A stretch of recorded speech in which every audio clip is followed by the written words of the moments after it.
platform designed to connect us. We fed the darkest sides of humanity. Smiles have cracked on camera, bodies have broken for views.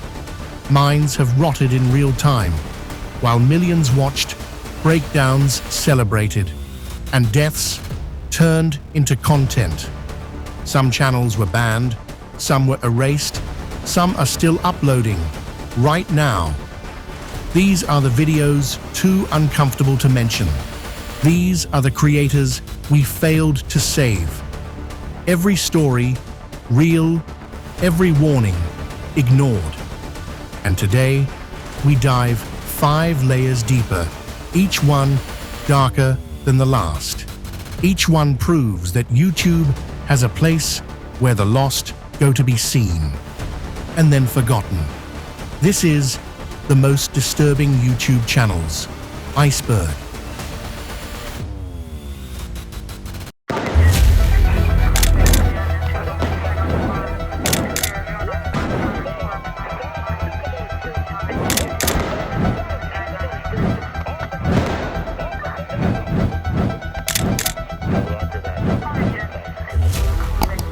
Layer 1, Channel 1, Apitor. He laughed without speaking.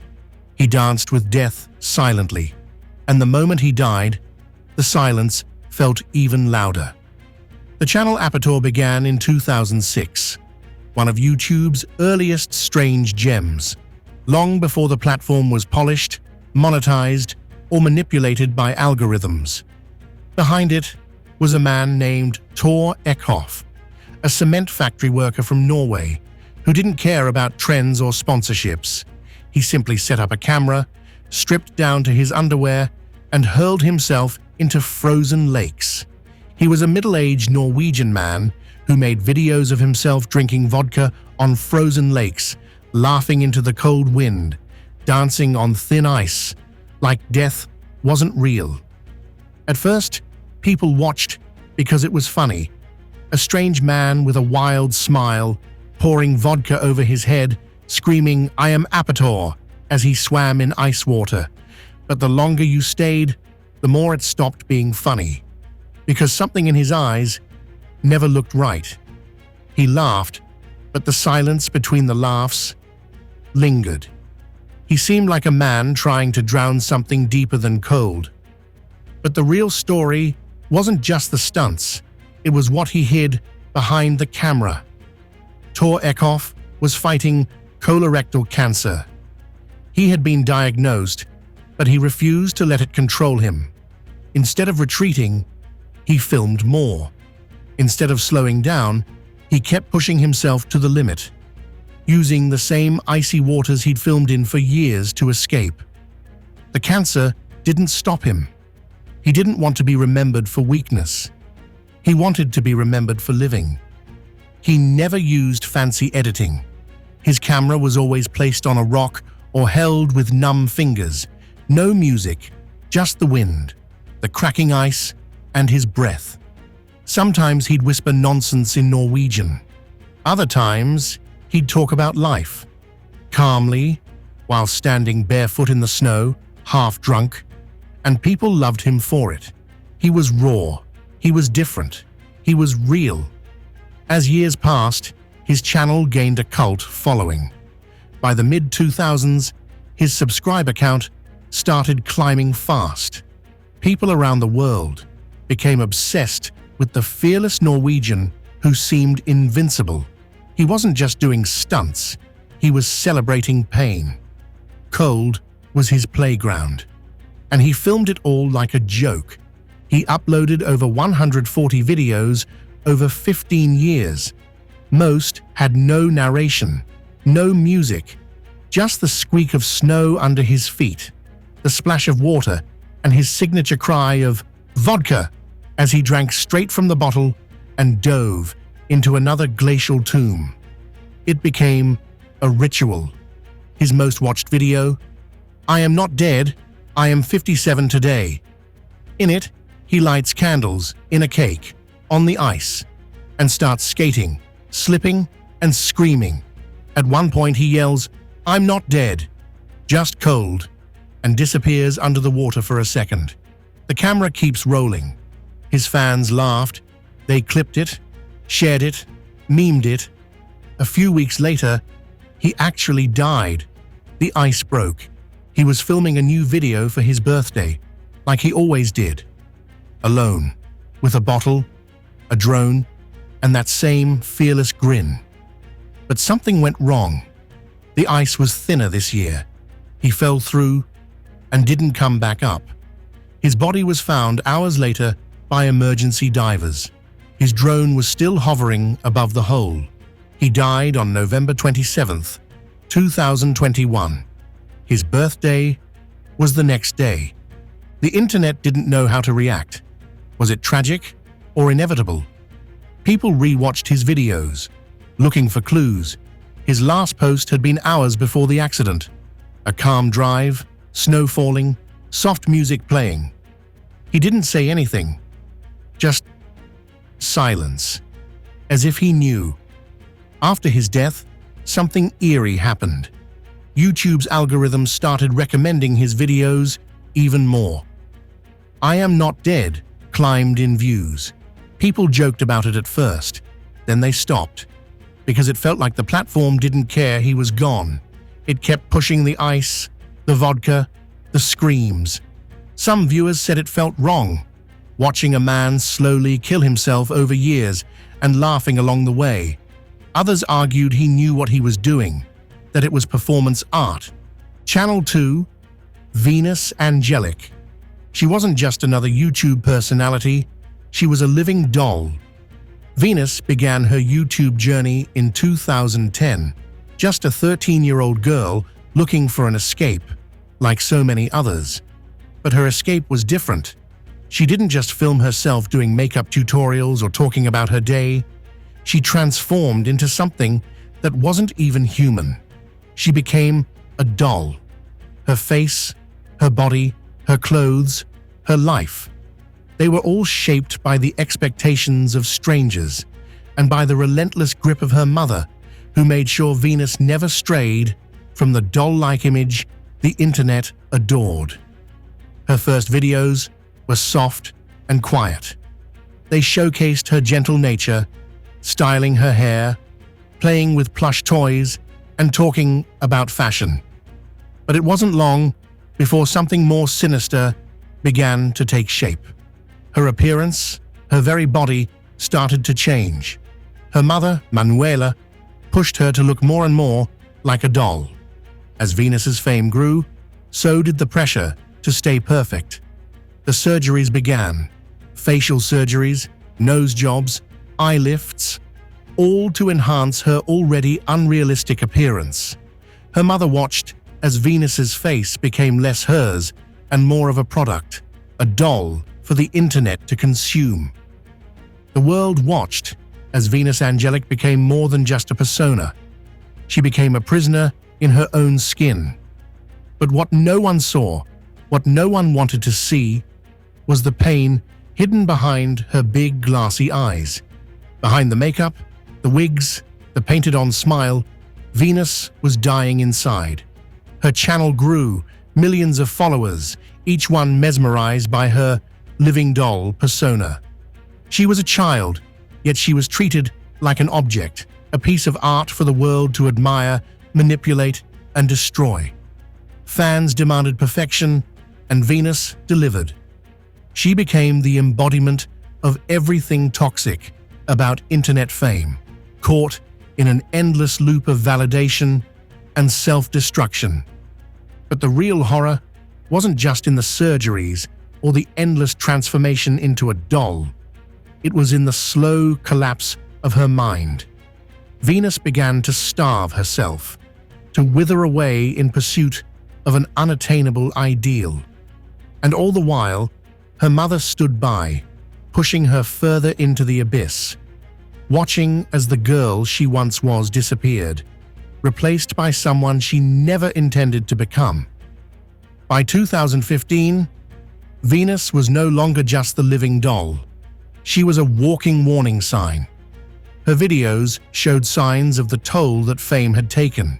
She was frail, her skin was thinner, and her eyes, once wide with innocence, now looked haunted, trapped. Her fans didn't see it. They couldn't. They were too busy admiring the perfect doll, too busy feeding her insecurities by leaving comments about how she should look thinner, her eyes bigger, her skin smoother.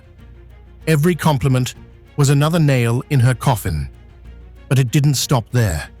Venus couldn't escape. She was a prisoner of her image. And it was then that she admitted to the world she had an eating disorder. The revelation was not a relief. It was an exposé on how far she'd gone to keep up the facade. Her body was dying, but still, she posted. She kept the image alive, kept the doll alive, because that was all she knew. She was trapped in a cycle of self-loathing and self-destruction. The more she tried to break free, the tighter the internet's grip on her became. In a video titled "The Truth About My Body," Venus finally broke down. The truth was ugly, raw, and disturbing. She spoke about the constant pressure to remain perfect, the weight of the surgeries, the scars on her soul that could never be fixed. Her fans watched, some in horror, others in disbelief. She wasn't just a YouTube star anymore. She was a human being, a girl who had lost herself for the sake of being admired by millions of strangers. And still, despite her pleas, despite her cries for help, the algorithm kept recommending her videos. The fans kept commenting. The doll kept playing the part because it was all she had left. As of 2025, Venus is no longer posting on YouTube. Her channel, however, still holds over 1.76 million subscribers and continues to gather views despite her absence.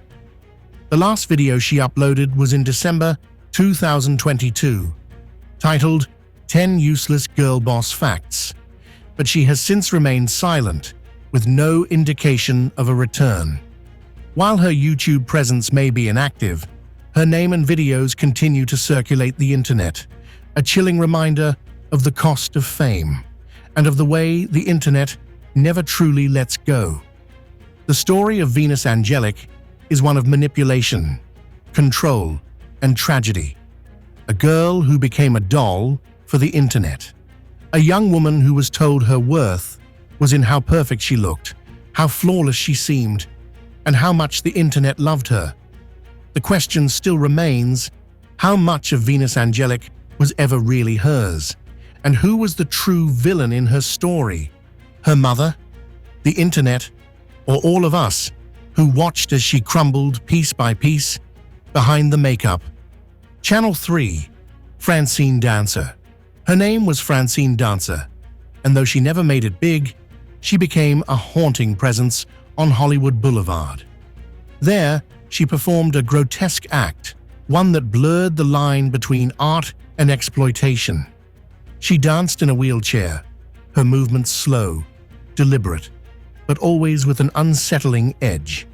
A creepy mannequin sat beside her, lifeless, its empty eyes staring straight ahead, acting as a silent companion in her bizarre performances.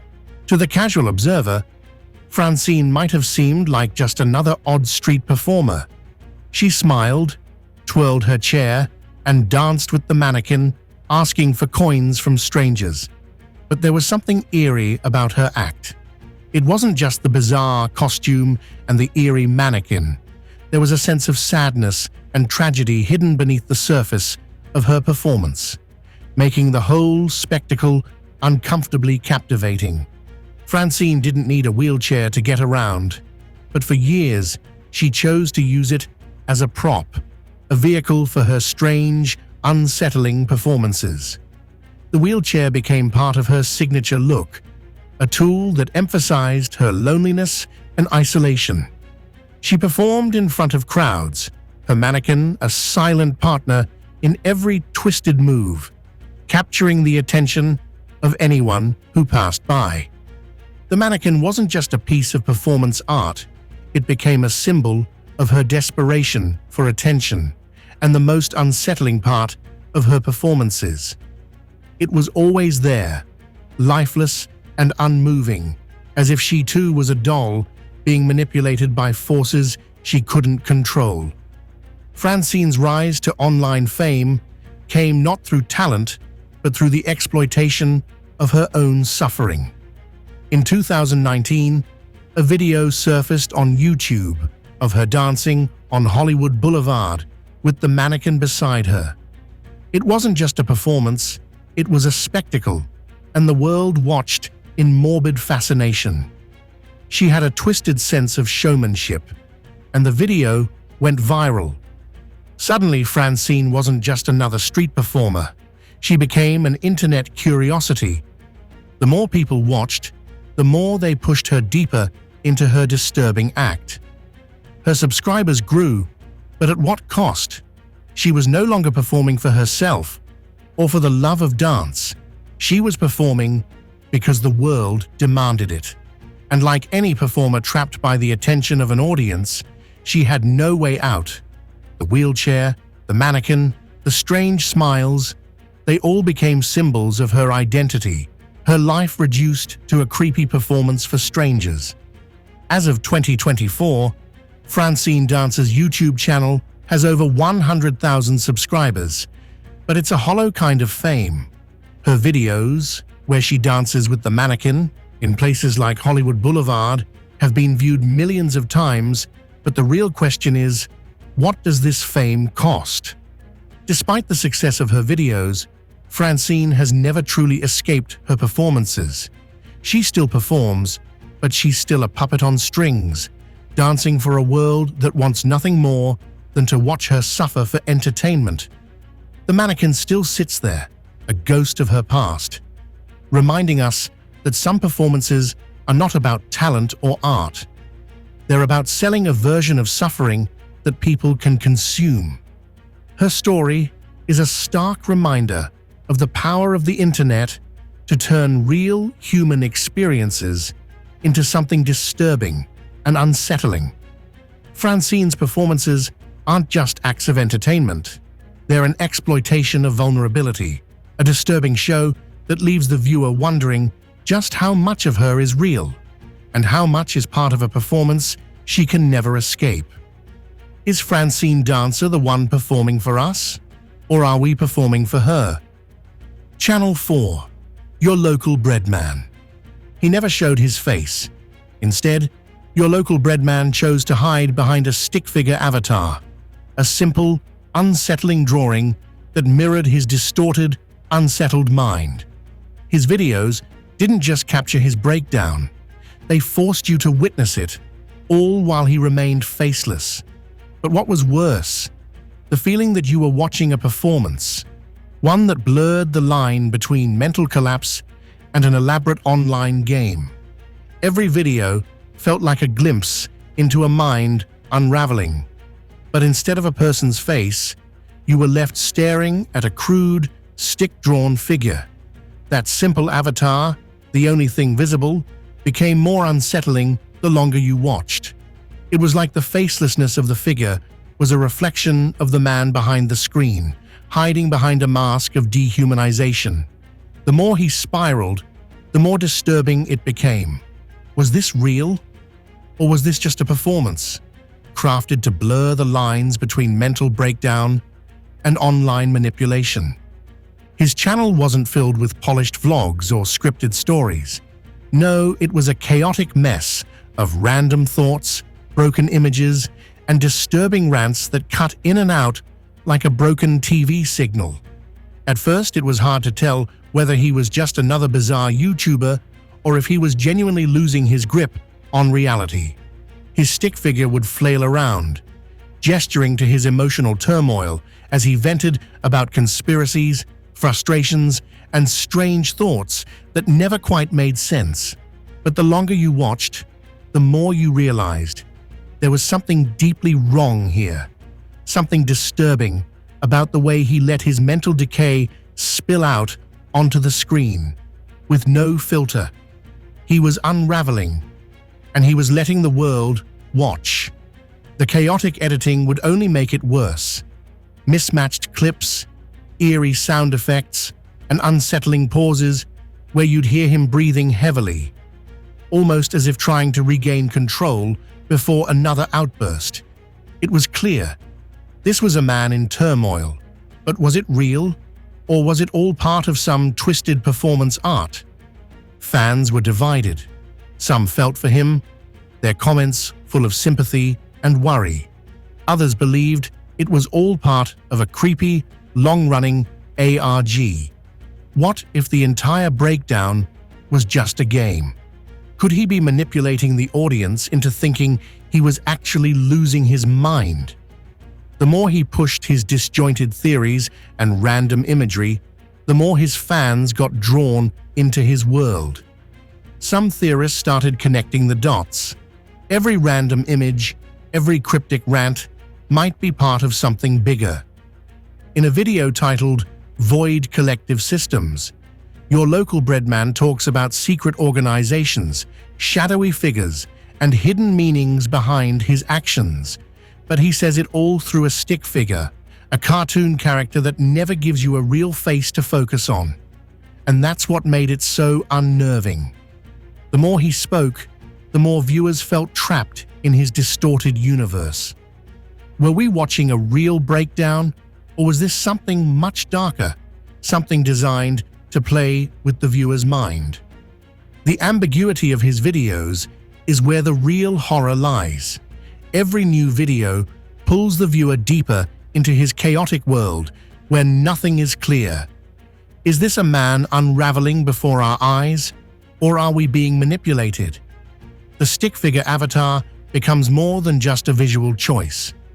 It's a symbol of everything that's hidden, the reality of his collapse, locked behind a cartoonish mask.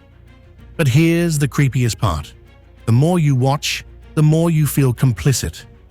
Are you really just watching a man's mental breakdown, or are you a part of his game? Your local breadman has made his audience question whether he's losing his mind or if he's playing with all of us, leading us into a web of confusion and fear. The question now is, was this just a breakdown or something more disturbing? Layer 2, Channel 1, King Cobra JFS. Joshua, King Cobra JFS. Saunders never set out to be a spectacle. He was just a kid from Casper, Wyoming, born in 1991, who found comfort in the internet long before the world learned his name. He discovered YouTube in 2011 and uploaded his first videos with simple goals: to express himself, to show off his goth style, and to share his passions with anyone who would listen. There was no act, no character, just Josh, talking to a camera like it was the only friend he had. He lived with Asperger's syndrome, and he was always honest about that. His honesty made some people uncomfortable, but it made others love him. What started with small vlogs slowly grew into a catalog of guitar covers, personal stories, magic tricks, and even wand making. A hobby he turned into a tiny business. He was proud of those wands. They made him feel like he could be special in a world that constantly pushed him aside.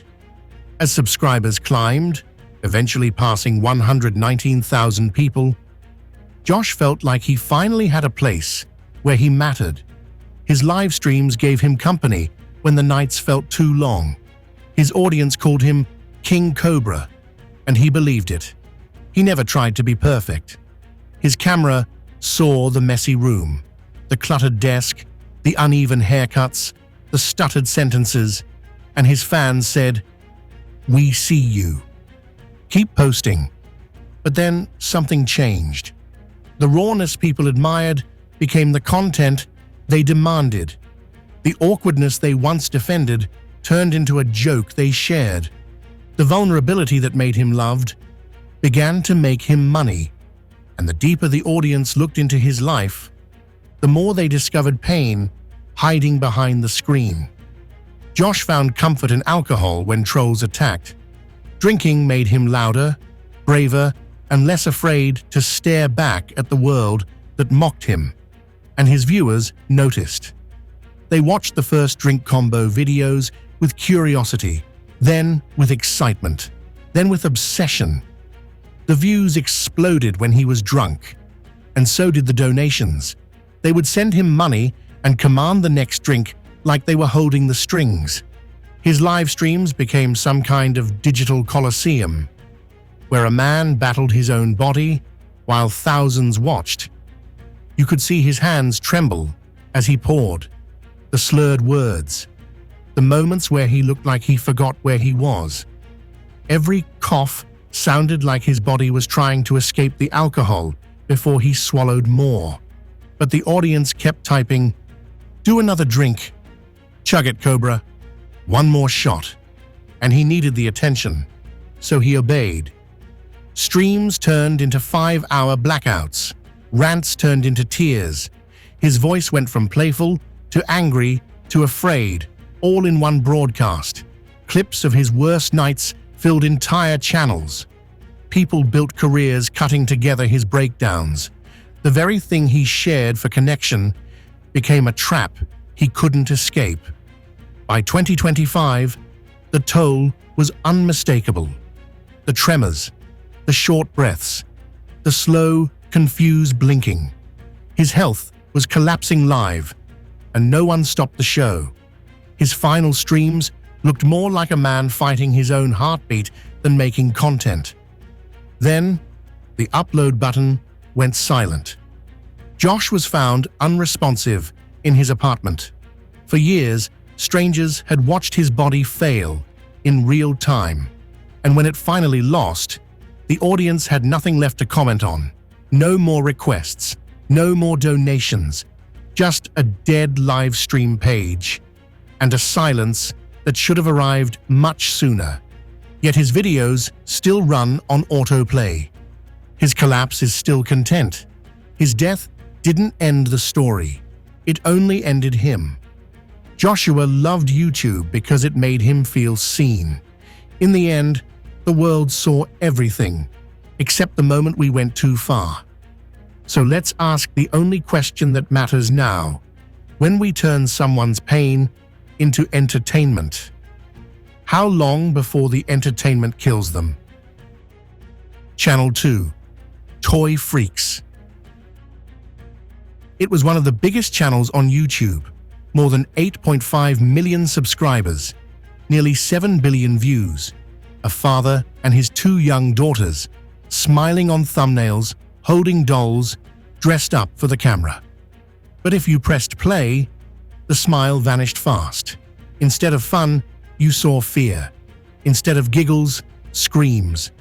The Toy Freaks channel turned childhood into content that made millions of strangers uncomfortable and made YouTube rich. Their names were Victoria and Annabelle, just little girls. Their father, Gregory Chisholm, filmed them in situations that no child should be placed in.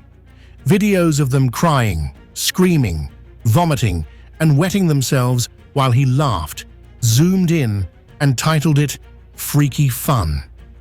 What looked like imagination was actually distress staged for the world. The audience couldn't miss it. Their shaking voices, their confused eyes searching the room for help, while the camera kept rolling. The worst part? It worked. The more upset the girls were, the more popular the channel became. Parents groups begged YouTube to take action.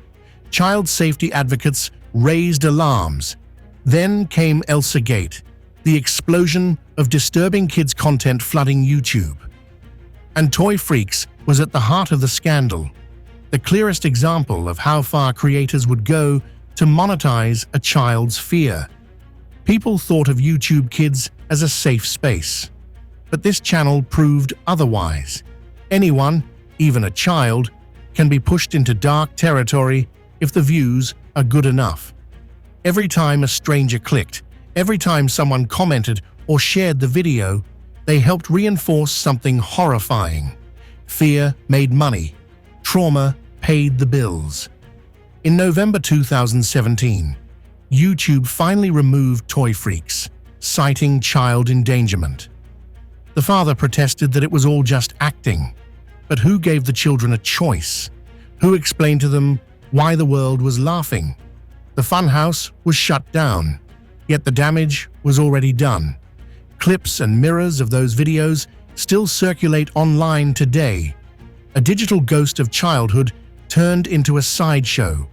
The girls will grow up knowing millions of strangers watched their moments of panic, replayed them, maybe saved them. There are things a child forgets. The internet never does. So here's the lesson that should keep every viewer awake tonight.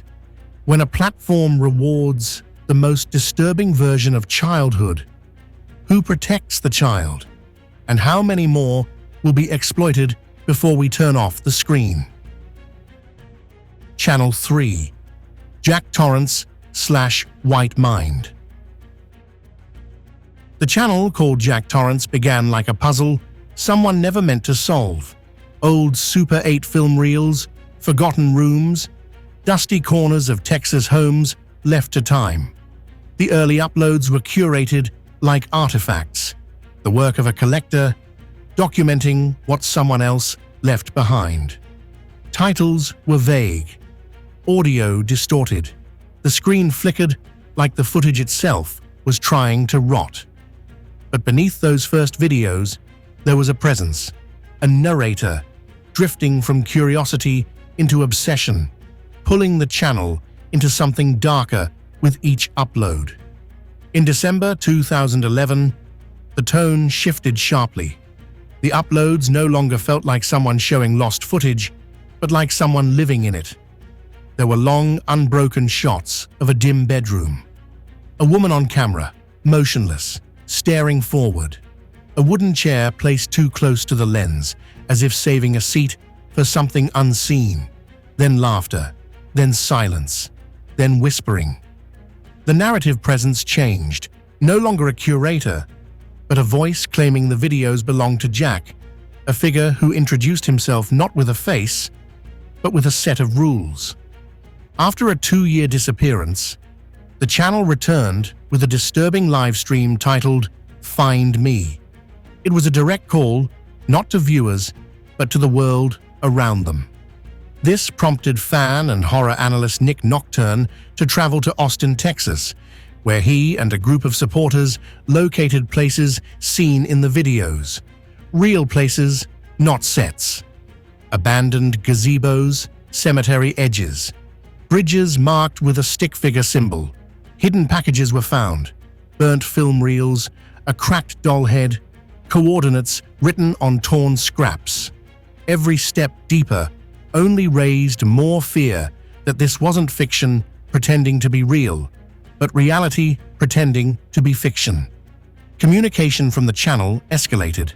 The figure known as Jack left clues in fresh uploads and video descriptions, dead drops, coded messages, warnings that didn't feel like performances. A P.O. box surfaced, P.O. Box 170372, Austin, Texas 78717. A message implied that sending anything to it would invite Jack in. The story turned from mystery into threat, and the presence behind the channel changed shape again. It was no longer a researcher, no longer a curious woman digitizing old tapes. Instead, a human being claimed to be possessed, a host controlled by a demon whose goal was not to be found, but to spread. The supposed curse was described as a trick, not meant to scare viewers away, but to pull them closer, to let Jack inside their homes through the screen's attention. Nick's final confrontation with the channel led him to a salt ritual by the ocean, filmed at dawn. A desperate attempt to sever the connection between the entity and the uploader. The sea was chosen as salvation, purified by sun, blessed by moon. Salt, a traditional protection against the supernatural. The footage ended before the ritual finished. No conclusion, no update. Just one last eerie, quiet message from Jack. This is not over. And then, nothing. No uploads in over 6 years. The silence left behind is its own kind of horror, a story without an ending, a channel frozen just before a final scream. The last image posted still circulates among horror communities, a woman's face half-lit, exhausted, eyes unfocused, an expression that suggests the terror did not end when the camera stopped rolling. What remains certain is that this unraveling, whatever it was, did not happen on a film screen, a movie set, or a stage. It happened in a real room, with a real person, who disappeared behind a channel name that still waits like an open door. Channel 4. Soft White Underbelly. Soft White Underbelly began quietly in April 2016. Just a photographer, Mark later, sitting across from people the world had already thrown away. The setup was simple, a small studio on Skid Row, a plain background that looked like a school portrait gone wrong, and a chair where the most painful stories in America would be told. He recorded their voices.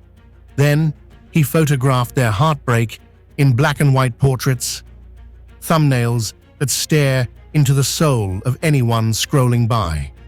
For years, barely anyone noticed. Then, in December 2019, everything changed. Lita uploaded the story of Kelly, a 21-year-old prostitute, addicted, shaking, already halfway gone. She broke open on camera, childhood trauma, homelessness, drugs, her voice small but heavy with terror. When her interview ended, the channel exploded overnight. 3,000 subscribers turned into 500,000 in under 3 months. Kelly's suffering made Soft White Underbelly a phenomenon. She wasn't saved, she was viral.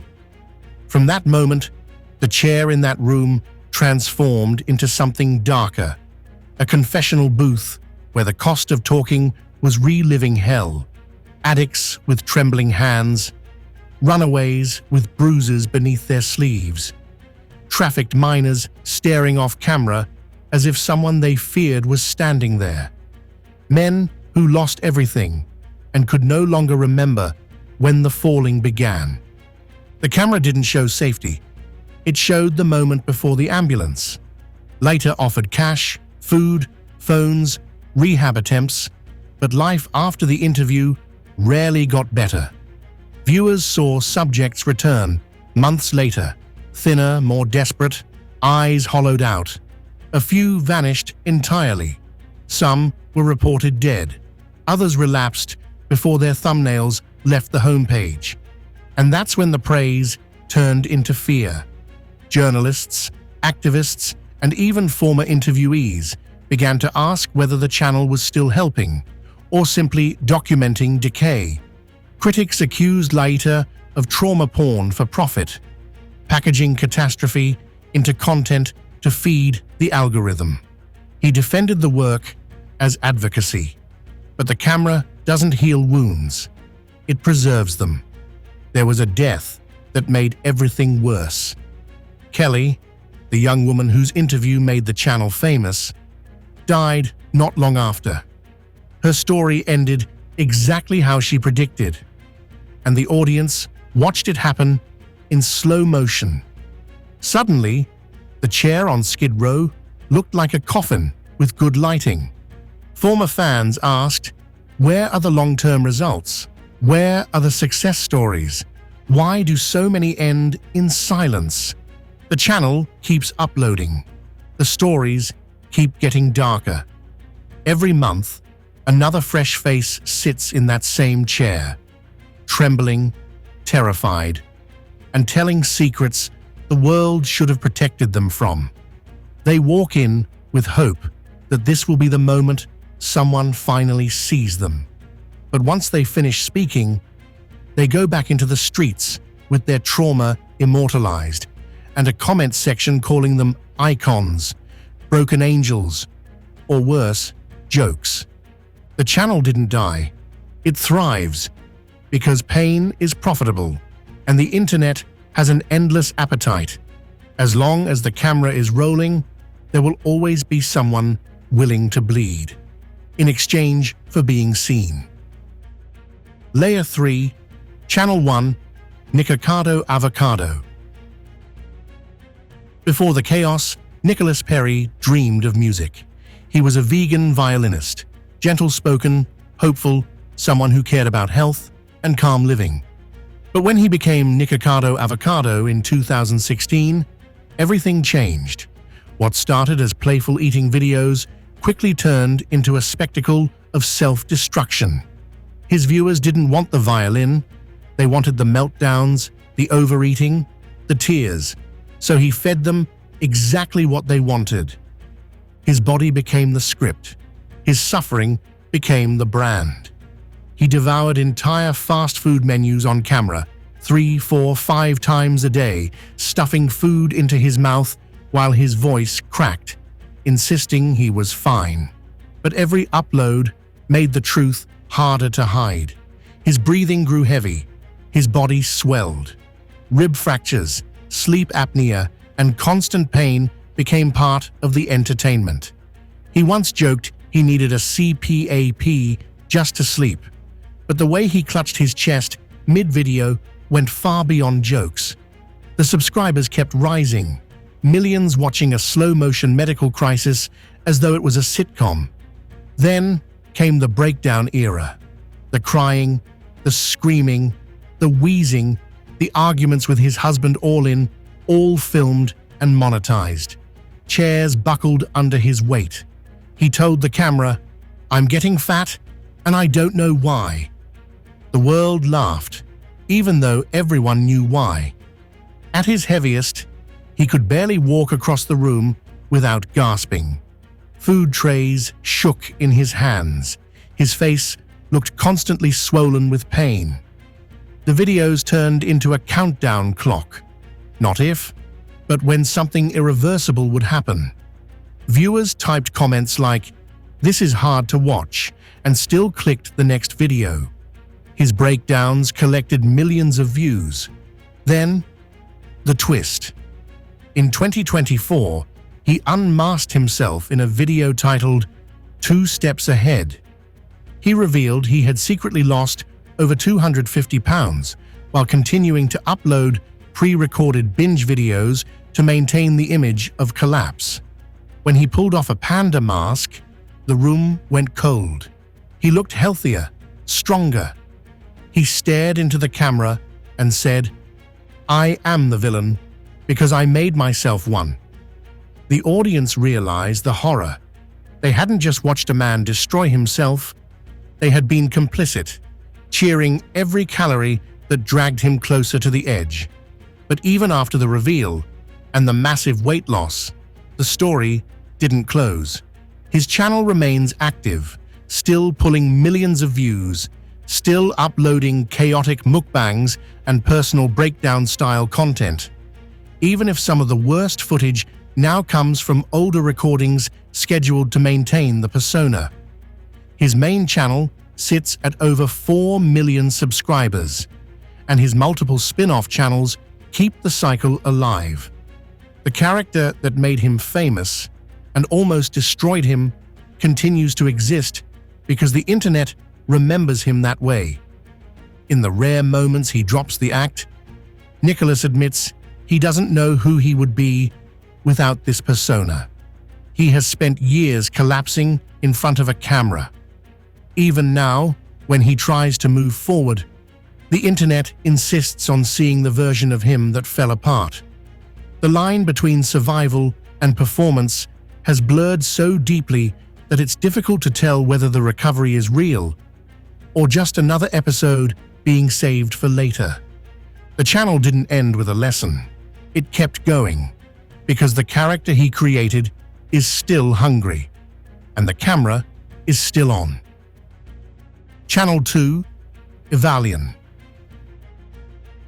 Her name online was Evalian, a young Canadian girl with a soft voice, doll-like face, and a calm smile that made her early audience think she was just another quirky vlogger. But that smile hid something rotten. In 2016, she uploaded a video celebrating Adolf Hitler's birthday, role-playing as a cute guide, introducing viewers to racist ideology as if it were a children's lesson. The shocking contrast, hate delivered sweetly, drew millions of clicks and the attention of the entire platform. Vice.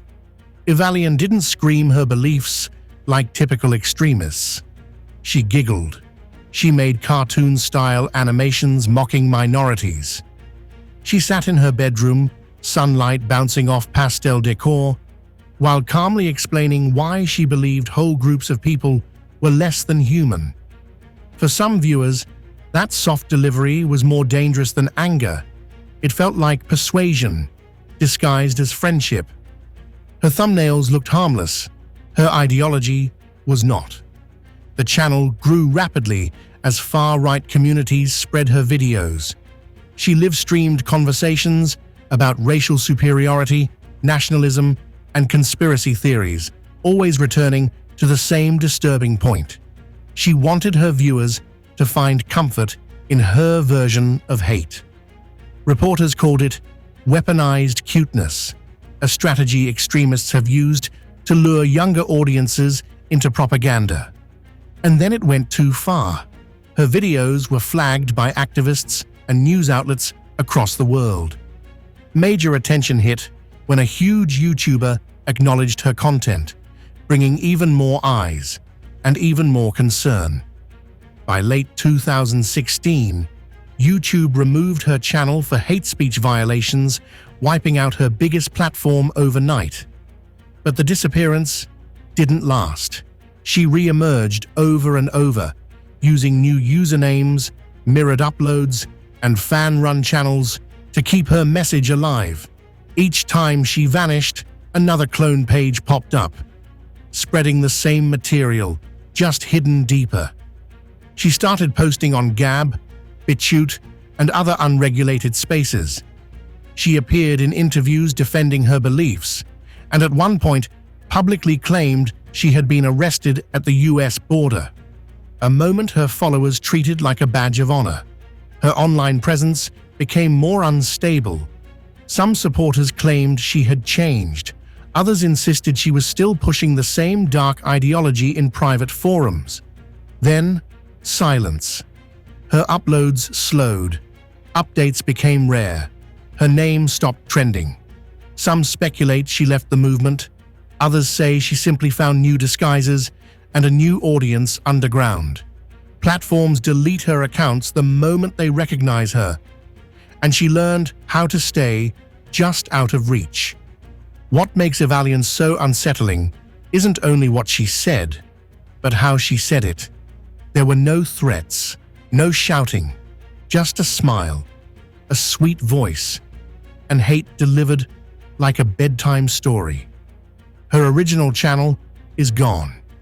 But every time people think the character died, a new account breathes life into the same ideology, quiet, smiling, and ready to sound harmless again. Channel 3, J-Station/MJ Station. Jason Ethier didn't start his channel planning to be the villain of YouTube. In the beginning, everything felt like harmless chaos. He launched his channel around 2015 with overnight challenges, breaking into closed buildings, sleeping inside stores, and faking paranormal activity at 3 a.m. His videos were wild enough to attract the young audience YouTube loves, kids searching for danger they could experience safely through a screen. Jason was loud, fearless, always laughing at risk. And as his audience grew into the millions, he convinced himself that bigger meant better. Shock became the only way forward. Attention was the goal. It didn't matter how he got it. By 2018, fame had already started to change him. Pranks became darker. Challenges became more manipulative. He realized horror sold, especially when someone real was hurting. So he stopped pretending to be scared and began pretending to feel pain instead. Tears, fear, grief. He learned these emotions could be edited into a perfect thumbnail, and his fans watched it happen in real time without noticing the shift. He wasn't chasing ghosts anymore.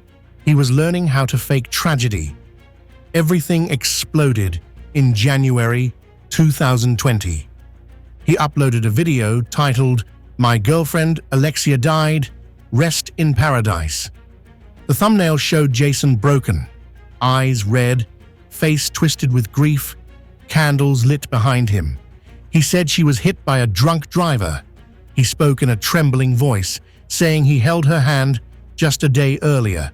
Thousands of comments poured in within minutes. "I'm crying right now. Stay strong, brother. We love you." People believed him. Why would anyone lie about something like that? Jason returned with more videos. He visited a memorial site and placed flowers in front of a roadside cross. He cried and talked to her like she was really gone. Then he went further. He filmed a Ouija board session trying to contact Alexia's spirit. His girlfriend was being mourned by strangers while alive and watching it unfold. Jason didn't hesitate. He asked people to like the video to honor her memory and begged viewers to subscribe to a second channel the couple had started. For him, grief was not a wound. It was a marketing tool. Days later, the truth cracked open. Alexia posted her own message. She wasn't dead. She said she was pressured, manipulated, controlled. She said she felt unsafe. Suddenly, the tears in Jason's videos looked like props. The candles looked like set pieces. The roadside memorial looked like a movie scene, staged for a twisted storyline. And the audience felt something shift inside them. Embarrassment for believing, anger for caring, horror for what they had encouraged with views. When exposed, he didn't apologize. He doubled down, blamed stress, blamed YouTube, blamed the media. He released a video saying he had been pushed too far and claiming people just wanted to destroy him. Only later, once the police began involvement and advertisers pulled away, did he finally admit the truth? He faked everything. And even that confession felt like a performance he expected applause for. People started digging through his past uploads. They found he had made videos exploiting other real tragedies too. Another YouTuber named Etika had died in 2019 after struggling with mental health. Just days after the news broke, Jason filmed a video titled "Ouija Board Challenge on Etika at 3 a.m., using the man's death for clicks. It wasn't an accident. It wasn't ignorance. It was a pattern. Someone dies, Jason films, Jason profits. Grief became episodic content. The empire built on shock began to crumble fast. YouTube demonetized his channels, then deleted his main account entirely. Over 5 million subscribers vanished overnight. People stopped defending him. Collaborators cut ties. Even fan forums turned hostile. In the world he built from pranks and screaming thumbnails, silence finally won. Now Jason exists online only in fragments, mirrors of old uploads, angry commentary from other creators, and the dust of a reputation permanently stained. He tried coming back through smaller channels, tried rebranding, tried disappearing and reappearing. None of it worked. No matter what he uploads now, the comments aren't about the video. They're about the lie. They're about Alexia. They're about Etika. They're about the line he crossed that can never be uncrossed. His channel ended without a dramatic finale. No last apology, no closing credits, just a slow fade into irrelevance. Like a story the audience regrets reading halfway through. Jason wanted to be remembered. He wanted views so badly, he was willing to fake death to get them. In the end, he became famous for exactly the thing he pretended to mourn. Channel 4, Too Mad, Mudea Sedik. Mudea was born in Winnipeg on December 17, 2000. Loud, energetic, a kid who practically bounced off the walls. When he discovered YouTube as a teenager, he saw it the way most teens do, a place where anything is possible if you're funny enough. And Mudea was funny. He posted Overwatch gameplay, meme edits, chaotic pranks, and without warning, one tiny gag turned him into a global punchline. In a short clip, he looked at the camera, said, "Good night, girl, I'll see you tomorrow," and fell over. The moment spread everywhere: TikTok loops, Discord servers, reaction compilations. He woke up famous. The chaos became his trademark. He screamed during live streams until his voice cracked. He spammed memes faster than viewers could keep up. He dressed in wild costumes and leaned into trolling, embracing a strange balance of humor and discomfort. Some days he was a gamer, some days a clown, some days a menace. He kept the energy high because slowing down meant thinking, and thinking left too much room for the dark stuff. His main channel blew past 2 million subscribers. Fans expected nonsense, and he delivered it, like a digital jester performing for a crowd that demanded louder, wilder, weirder. And he pushed himself further each time: pranks with strangers, uncomfortable role-play, live streams that felt like watching the final thread holding someone together. People laughed because he was still laughing, right? But the cracks began to show. In later videos, Mudea seemed tired behind the jokes, like he was trying to outrun his own shadow. His eyes lost some spark, his jokes stumbled, his room looked messy and dark. He would disappear for weeks, return with a wild stunt, then vanish again. His fans argued over whether it was part of the act or a real collapse hidden behind edited cuts. The internet has a strange habit. It sees someone struggling and clicks even harder. On February 13th, 2024, police conducted a welfare check at his Los Angeles residence. It was too quiet inside, too still. Too Mad, the unstoppable force, the human meme, was found dead, 23 years old. No cameras, no noise, just a room full of screens that couldn't turn back on. The official statements described an accidental drug overdose. No final joke, no prank, just silence swallowing someone who had once felt invincible. And the internet reacted the only way it knows how: confusion, shock, and then quick nostalgia. Clips of him hitting the floor in laughter resurfaced everywhere. Fans posted his quotes like tombstones. "Good night, girl." It suddenly didn't sound like a joke anymore. His channel sits frozen now. Millions of subscribers, a library of videos that feel trapped in amber. The thumbnails are loud and ridiculous. The titles scream for attention. But the laughter feels different when you know how it ends. The glory turned into a graveyard of unspoken struggles. The comments under his old uploads read like a crowd apologizing too late. "We should have seen it.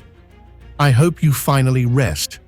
For years, Too Mad entertained a world that never stopped to ask whether he was okay.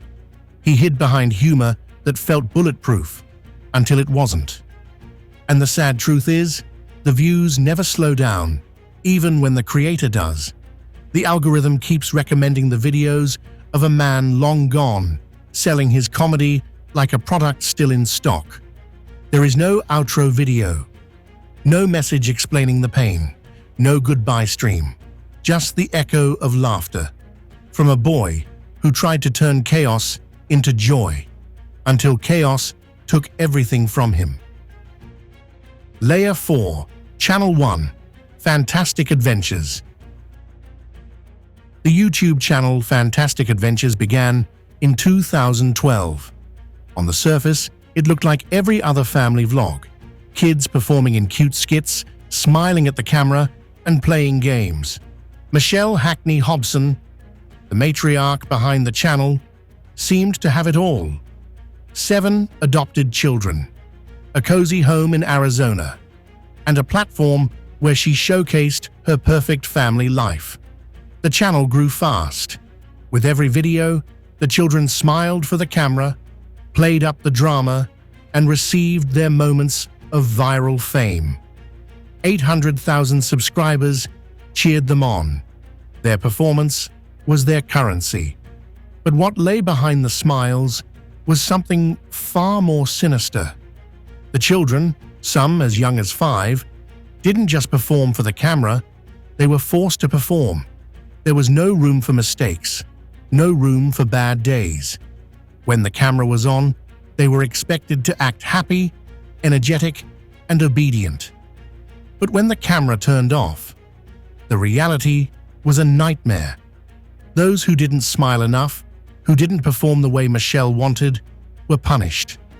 Locked in closets, deprived of food and water, sometimes forced to do demanding chores until they collapsed from exhaustion. Michelle would get angry if they didn't do things perfectly, leaving them scared, anxious, and wondering if they'd ever be allowed to rest. But the worst was filming them while they were in pain. In one video, a child is shown crying on camera. A forced smile as they wipe away tears, the discomfort clear in their face, but Michelle doesn't stop filming. She tells the camera, "Just look at her, she's so cute when she's upset." This was the reality behind every happy thumbnail, every exaggerated skit, every family fun moment. It wasn't about joy, it was about control. The camera was used as a tool to manipulate, to put on a show, to force the children to keep performing, even when they were exhausted or in pain. Eventually, the truth couldn't be hidden. In 2019, police received reports from concerned viewers who noticed the growing distress in the children's videos. A welfare check was conducted, and what the officers found was horrifying. The children were emaciated, malnourished, and emotionally shattered. They had been locked in dark rooms for hours without food or water as punishment.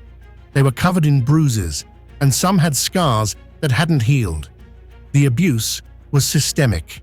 It wasn't just about one incident or one bad day. This was the life they had lived under the guise of family entertainment. Michelle Hackney Hobson was arrested, but the damage was done. What followed was a legal battle, but the children's lives were already changed forever. The system failed to protect them. They had been performing for an audience that had no idea they were watching a tragedy unfold in real time. Michelle died in November 2019 from natural causes before she could stand trial. But for the kids, the harm done by being used as content would never go away. They would never get to reclaim their childhoods.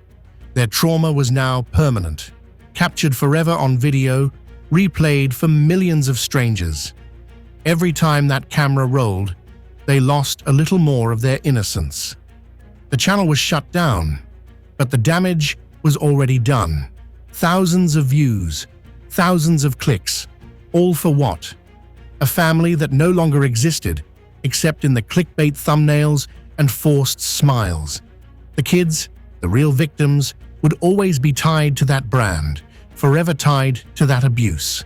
They would always be the family on YouTube, trapped in a narrative that wasn't theirs. And yet, despite everything, the videos still live on. Innocent faces, forever associated with the smiles Michelle forced them to wear. The digital world doesn't forget, it immortalizes. And the audience, they moved on. They scrolled to the next trending video, completely oblivious to the harm they helped amplify. The digital world, like the entertainment industry, is quick to exploit, quick to discard. But for the children, it was never just content. For them, it was real. For them, it was every day. And now, they live in a world where they can never escape the digital fingerprints left behind, forever exposed, forever trapped. Channel 2 stars Replay. Stanislav Reshetnikov, a Russian live streamer, known online for his channel Replay, began his YouTube career in the early 2000s. His content was typical of the prank-driven, shock-value videos that filled the platform, but with a brutal edge. Known for pushing the limits of decency, Replay's pranks were often extreme and occasionally veered into dangerous territory. In 2020, his subscriber count reached over 600,000 on Replay, and he had a second channel, Replay Stream Casino, Replay Casino Streams, which catered to more live streaming and gambling content. The two channels combined to form his online empire, a disturbing one built on chaos and spectacle. Replay's videos, designed for maximum engagement and viral impact, began to gain serious traction when he started streaming live pranks. But his most infamous moment came on December 2nd, 2020, when he live-streamed the death of his girlfriend, Valentina Grigorieva. The stream began like any other, with an audience waiting for his next shocking move. This time, however, he had a sickening stunt planned. He locked Grigorieva out on the balcony of his apartment, dressed in nothing but her underwear, while the temperature outside was dangerously cold, well below freezing. The viewers watched as the camera stayed on her, shivering in the cold.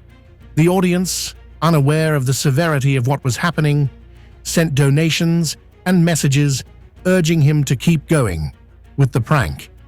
But for Grigorieva, what was supposed to be an absurd joke quickly turned deadly. Replay continued to livestream, ignoring the obvious distress his girlfriend was in, and when she was finally brought back inside, it was too late. She had already succumbed to hypothermia, her body unresponsive. Instead of stopping the live stream, Replay continued to broadcast for nearly 2 more hours. Viewers saw him sitting beside her lifeless body, commenting coldly, "She's not breathing. She has no pulse." The irony was palpable. As her body lay lifeless in front of him, the audience continued to donate money. Every new donation seemed to push him further, urging him to keep the act going, regardless of the horrific situation. Even when Grigorieva's fate had already been sealed, Replay continued to perform, showing no remorse, no shock, no understanding of the gravity of what was unfolding in front of him. This wasn't just a death, it was a show. His channel, built on pranks and shock value, now had the ultimate viral moment, one that cost a woman her life.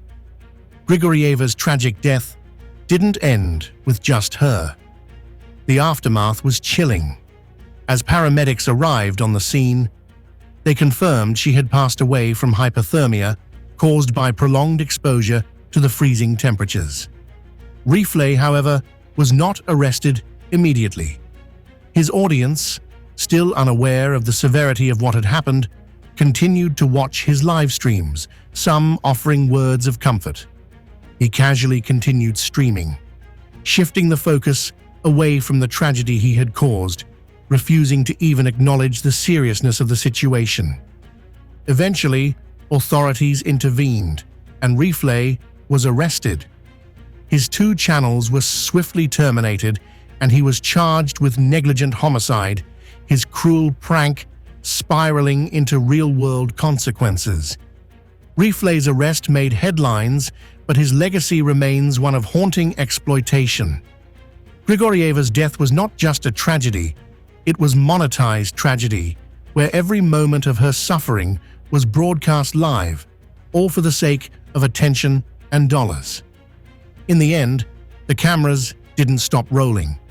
Even after the channels were taken down, the incident continued to live on in the comment sections of his old videos, where viewers discussed what had happened. Did they know? Did they help? The echoes of the tragedy reverberated long after it ended. Replay's story is a cautionary tale, not just of one man's descent into moral decay, but of the audience that enabled him. It's about the price of sensationalism in a world where pain becomes the punchline, and the deadliest pranks are the ones that kill. Channel 3. Raphael Graven, Jean Pormanov. Raphael Graven, a French streamer known by the name Jean Pormanov, began his journey in the world of digital content with a focus on live streaming. Born on January 26, 1979, Graven carved out a name for himself on the platform Kick in the early 2020s. His streams were unremarkable at first: casual gaming sessions, standard vlogging, and late-night chats. However, as his popularity grew, so did his need for more extreme content, pushing him deeper into the dark world of live stream abuse and exploitation. By 2024, Graven had accumulated 202,000 subscribers and a dedicated following that thrived on controversy. His streams became infamous for their brutal marathons, sometimes lasting days, where he allowed himself to be humiliated, manipulated, and subjected to physical and psychological abuse, all in exchange for donations and viewership. It wasn't just a game to him anymore. It was a performance of suffering. Viewers would donate money to dictate what he would endure, and each donation brought with it a more degrading act, from physical mistreatment to forced emotional breakdowns. Graven's most infamous stream took place in the summer of 2025. In what became known as his 36-hour marathon of misery, Graven subjected himself to the kind of torment no human should have to endure. He was forced to engage in degrading acts, including extreme sleep deprivation, mental manipulation, and physical exhaustion, all at the bidding of his audience. This wasn't just a prank or shock content. This was real pain, real tears, and real exploitation. As he continued to perform for the camera, he could be seen growing visibly weaker, his eyes sunken, body trembling, and face exhausted from the continuous torment. He was no longer just a streamer. He was a vessel for content, drained and broken for profit. The donations kept rolling in. His viewers cheered him on, egging him to push harder, suffer more. The rewards were clear. For every painful challenge he completed, the donations soared. At the peak of this sickening display, Graven raised over 36,000 euros from his audience in a single marathon broadcast, all while enduring physical and emotional harm. Graven had turned himself into a commodity, a body on display for the twisted enjoyment of an audience hungry for more suffering. For them, it was just entertainment. As the hours dragged on, his health deteriorated. His body was failing him, but the stream continued. Viewers watched as he struggled to keep his eyes open, losing his sense of time, his mind cracking under the pressure. And yet, no one stopped the broadcast. No one intervened. His abuse had become part of the performance. The money kept flowing, the donations never stopped. It was a sick game of give and take. The viewers gave him their money, and in return, they took his dignity, his humanity, piece by piece. Finally, on August 18, 2025, after days of relentless streaming, Graven's body couldn't take it anymore. He collapsed during a final attempt to fulfill another degrading challenge. His body, worn down and unrecognizable from the hours of physical and emotional torment, finally gave out. His death, like everything else in his final stream, was witnessed live by thousands. It was no longer a joke. It was real, and it was tragic. The backlash was immediate. The internet, in its usual way, jumped into action. condemning the horrors they had watched unfold. His channel was quickly shut down by Kick, and an investigation was launched into the toxic streaming culture that had allowed such cruelty to take place. But despite the termination of his account, the damage was already done. Graven was gone, but the tragedy remained, ingrained in the minds of his viewers, many of whom had in some way participated in his suffering. The story of Jean Pormanov is a chilling example of how the pursuit of fame, attention, and money can degrade a human life into nothing more than a spectacle for consumption. Graven's death serves as a dark reminder of how far someone might go for online validation and the lengths an audience will push a creator for their own satisfaction. Layer 5, Channel 1. Mr. Anime, Lenscap Productions. When Trey Eric Sessler, better known as Mr. Anime, started his YouTube channel, Lenscap Productions, there was nothing out of the ordinary. Like many other young men, he began with a love for anime and a desire to share his thoughts on the shows he loved. His reviews were casual, light-hearted, and nothing more than the average content you'd find on any other anime enthusiast's channel. In 2006, he started recording his voice over the latest anime series and films, quickly building a small yet dedicated following. By 2011, he had grown his subscriber base to over 10,000, and his passion for anime became the backbone of his online presence. But as time passed, something began to shift in Sessler's content. The innocence of his early videos started to fade as his behavior became more erratic. His online persona, a quirky, lovable anime reviewer, began to blend with something darker. Subtle changes in his videos went unnoticed by the audience. Strange jokes about violence and murder, offhand comments about killing his family in passing. The audience laughed, thinking it was all part of the persona.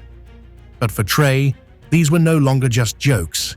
They were symptoms of a twisted mind beginning to unravel.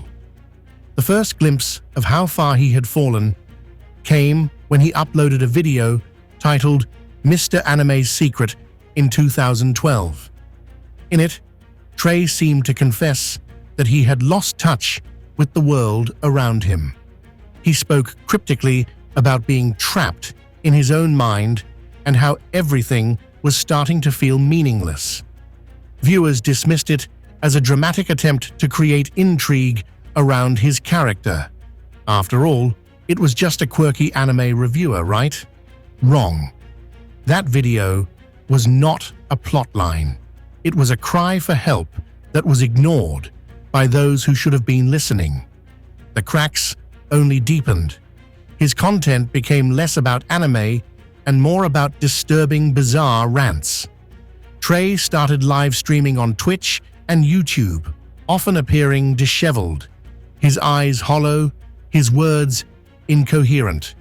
He would talk about death, sometimes in the context of anime, but other times in an uncomfortable, personal manner. His streams became more chaotic, filled with erratic outbursts, dark humor, and disturbing comments. The internet started to take notice, and so did his increasing fan base, many of whom encouraged him, egging him on in his downward spiral. The likes, views, and donations rolled in. Trey's fall was never going to end on a cheerful note, but it wasn't until he posted a video titled Mr. Anime is planning something big in late 2013 that the signs became undeniable. He spoke vaguely about wanting to make the ultimate statement, something that would leave an unforgettable mark. The video seemed like a dark, melodramatic hint at another viral prank, but the reality was far more sinister. In the early hours of April 16, 2014, Trey's family was found dead in their home. His mother, father, and younger sister were discovered in a gruesome scene, their bodies showing signs of violent struggle. Trey was nowhere to be found. Police investigations later revealed that he had planned the killings for months, using his videos and streams to lay the groundwork for his eventual actions. He had spoken about his fantasies, about feeling trapped in his own home, about the ultimate release he needed from his ungrateful family. His YouTube channel, which had once been a place for anime reviews, had now become a canvas for subtle threats and unsettling confessions. In his final live stream, Trey admitted to everything. In an eerie, almost casual tone, he described how he had executed the plan, how everything had fallen into place. His audience watched in stunned silence as he detailed his actions, and for the first time, people realized that they had been watching a ticking time bomb for years. The same audience that once praised him for his humor now realized how deeply he had been lost to a world of rage and delusion. Trey was arrested shortly after the murders and sentenced to life in prison. His channel was deleted, but not before his legacy had been cemented. Mr. Anime went from being a harmless nerd to a disturbing example of how the internet can turn human suffering into entertainment. In the end, Trey became exactly what he had warned his viewers about in his most disturbing videos, a figure of pain, destruction, and death that could never be taken back. Channel 2. Andrew Blaze, Randy Stair. Randy Robert Stair, known online as Andrew Blaze, began his YouTube journey in 2007 with the channel Pioneers Productions, creating skits and animations that showcased his creativity and passion for storytelling. However, as the years passed, his content began to take a darker turn. In 2014, he introduced Ember's Ghost Squad, EGS, a series inspired by the character Ember McLean from the animated show Danny Phantom. This marked the beginning of a shift from light-hearted content to a darker, more obsessive narrative.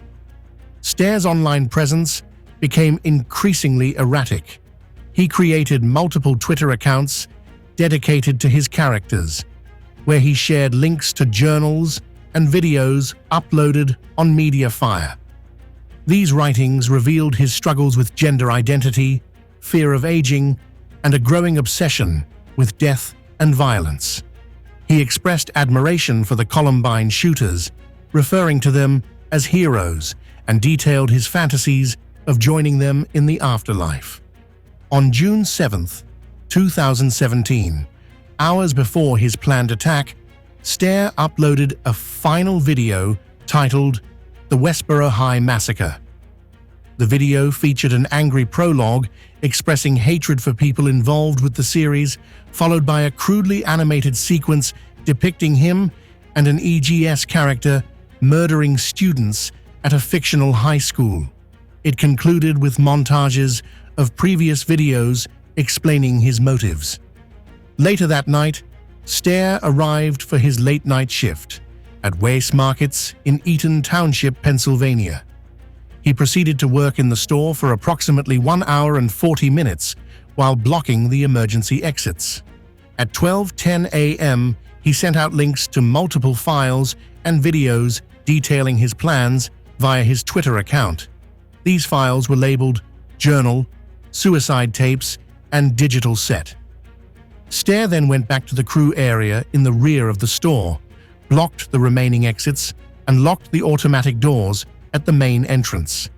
He pulled out 2 pistol-grip pump-action shotguns that he had concealed in a duffel bag and walked around the store, killing 3 employees: Victoria Brong, Brian Hayes, and Terry Lee Sterling. He then approached another co-worker, Kristen Newell, who he decided to spare. Newell later recalled, "I heard what I thought was something popping, and then a sound like something fell to the floor, so I turned around to see if Victoria had heard what I had heard, and she was on the ground and Randy was at the end of the aisle. After this, Stare proceeded to fire at glass and other merchandise in the store and shot multiple small portable propane tanks which failed to explode. Around this time, Newell was able to escape the store by removing the display at the entry doors and breaking the glass door. She hid and eventually managed to escape from the store and call 911. After a short time, Stare concluded his shooting of the store's contents. He then went to the deli section of the store and shot another group of items. Whilst Newell was on the phone to the police, Stare placed the loaded shotgun in his mouth and fired a single round through his palate, killing himself instantly. A total of 59 shots had been fired. Investigations revealed that Stare had been heavily influenced by mass murderers and had meticulously planned the killings. He had studied serial killers, ranking them based on their methods and effectiveness. Authorities discovered that he had been practicing his shooting skills by targeting animals and shooting at buildings in the middle of the night. In the aftermath, the chilling nature of Stare's online content became apparent. His videos, once viewed as harmless reviews, now served as eerie foreshadowing of the horrors he would later commit. The juxtaposition of his innocent online persona with his real-life actions left his audience in shock and disbelief. Stare's death was more than just a tragic accident. It was the result of a platform that encourages extreme behaviors for money and an audience that fuels it. Hundreds of thousands of viewers had watched as a woman was mistreated for their entertainment. They had watched as her life ended, and they encouraged it, all for a few more donations. The aftermath was quick. The internet, in its usual way, jumped into action, condemning the horrors they had watched unfold. His channel was quickly shut down by Kick, and an investigation was launched into the toxic streaming culture that had allowed such cruelty to take place. But despite the termination of his account, the damage was already done. Graven was gone, but the tragedy remained, ingrained in the minds of his viewers, many of whom had, in some way, participated in his suffering. The story of Jung Pormanov is a chilling example of how the pursuit of fame, attention, and money can degrade a human life into nothing more than a spectacle for consumption. Graven's death serves as a dark reminder of how far someone might go for online validation and the lengths an audience will push a creator for their own satisfaction. Channel 3. Hi Walter, it's me Patrick. The video begins innocuously enough. Hi Walter, it's me Patrick. The voice is oddly calm, almost rehearsed. The man, Patrick, last name unknown, stares directly into the camera, speaking as if he's simply checking in with an old friend. But behind him, in stark contrast, is something deeply wrong. A young woman, her face pale with fear, locked behind a small room's door, her hands pressed desperately against it as she begs for help. This isn't a normal vlog. The disquieting part? The man's voice remains unchanged, as though this situation is part of an average day. The woman, clearly frightened, is trapped, her every breath loud and labored. She glances at the camera, then back at Patrick. There's an almost haunting helplessness in her gaze. The viewer is torn. Is this a disturbing prank, or is something far darker unfolding? This was the video posted on April 25th, 2018, on a channel that, at the time, was only known by the title, Hi Walter, it's me Patrick. Patrick had been on YouTube for just a short time. His channel started in 2018, with a modest following initially. But this video pushed him into the spotlight, and not for the reasons he'd hoped. At the time of posting, he had around 6,000 subscribers, a small but dedicated fan base. Yet this video quickly went viral, surpassing over 605,000 views in just a few days. The video's content was unsettling from the start. It was a prank, a deliberate, twisted experiment that pushed the boundaries of what's acceptable in digital content creation. Patrick, in an eerily calm voice, claimed he was holding the girl captive as part of a bit for his viewers. Yet his lack of remorse, his cold, almost rehearsed tone, made it clear that something wasn't right. The girl, though her voice was barely audible, begged for release, her body trembling in terror. The cost of this prank? It wasn't just emotional, it was also financial. Patrick had spent a small fortune creating the entire setup for this video. The rented space, the props, the elaborate setup, all for the sake of gaining views. But the stakes were much higher than money. The humiliation of the girl, the fear she displayed, the chilling silence that followed each of Patrick's casual remarks. It was real in every sense, except the one he tried to portray. He was trying to sell it as entertainment for views. But at what cost? As the video reached 605,000 views, the internet was divided.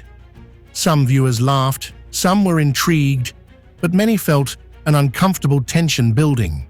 Was it real? Or was this just another dark, tasteless stunt? The comments flooded in, asking questions, but none could provide answers. The video kept circling the internet like a haunting riddle, unsettling and unresolved.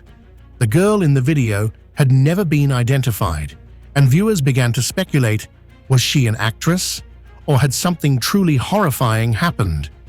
Within hours, the video was reported. Police and the FBI were notified. Investigators scrambled to uncover the truth. As they looked deeper into Patrick's background, they found that this expensive prank was a calculated attempt to manipulate viewers and extract the maximum amount of shock value.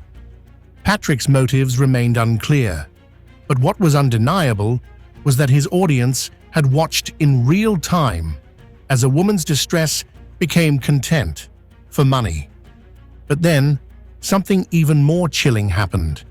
The video, despite being taken down, continued to circulate in hidden corners of the internet.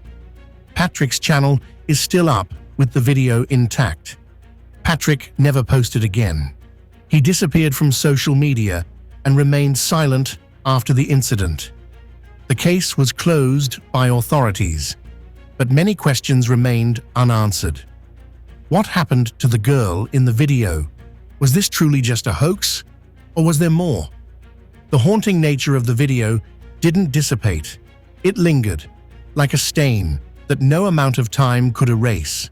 The line between entertainment and human suffering had become disturbingly blurred, and the unsettling reality that nobody really knew if what they saw was real or staged.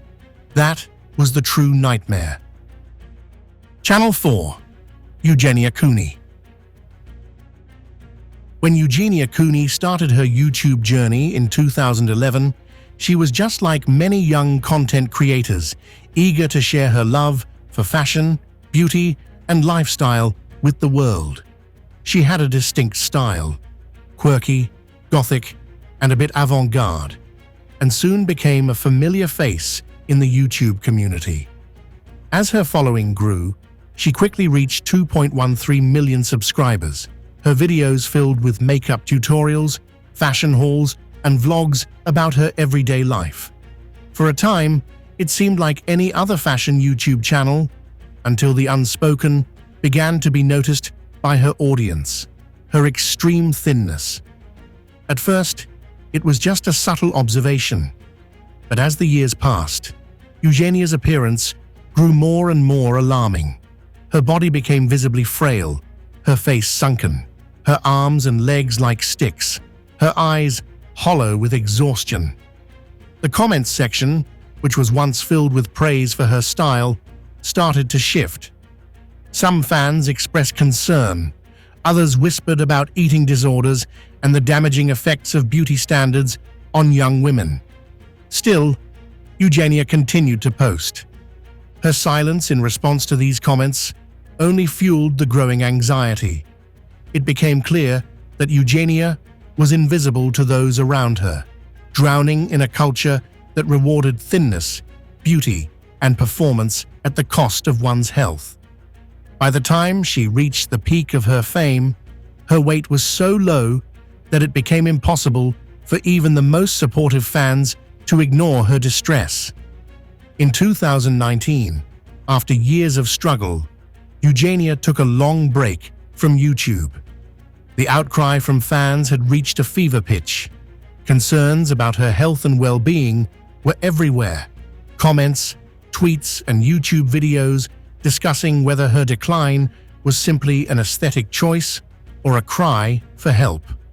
People around the world wondered whether they had been complicit in her destruction, whether they had been watching her suffer for entertainment, or whether they were really helping her get the treatment she needed. During her break, Eugenia checked herself into treatment.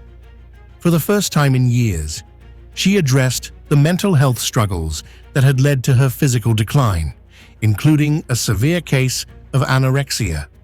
Her audience celebrated her return, but not without controversy. Some saw her recovery as a victory, while others were disturbed by the fact that they had been watching her body deteriorate for years, all while commenting and debating her choices. When Eugenia returned to YouTube after her treatment, it wasn't just her appearance that sparked controversy. It was the dangerous influence her audience had had on her. She had millions of eyes watching, many of them commenting on her looks, her outfits, her every move. But were they watching with concern, or were they helping her perpetuate a dangerous, unattainable beauty standard? It's a question that still hangs in the air. Eugenia's journey has become a living, breathing iceberg, and her story is now inextricably tied to one disturbing reality. She was not the only one suffering. She was just the most visible. Eugenia continues to post, but her journey remains a haunting reminder of what happens when a person's life becomes content, when a person becomes part of a global spectacle. Her case asks a vital question: how many others are out there, suffering in plain sight for the clicks? As the digital world continues to evolve, so does its dark side. The stories of these creators serve as a stark reminder.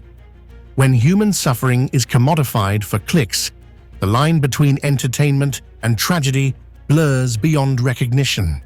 How far will we go for views? And who will we lose along the way?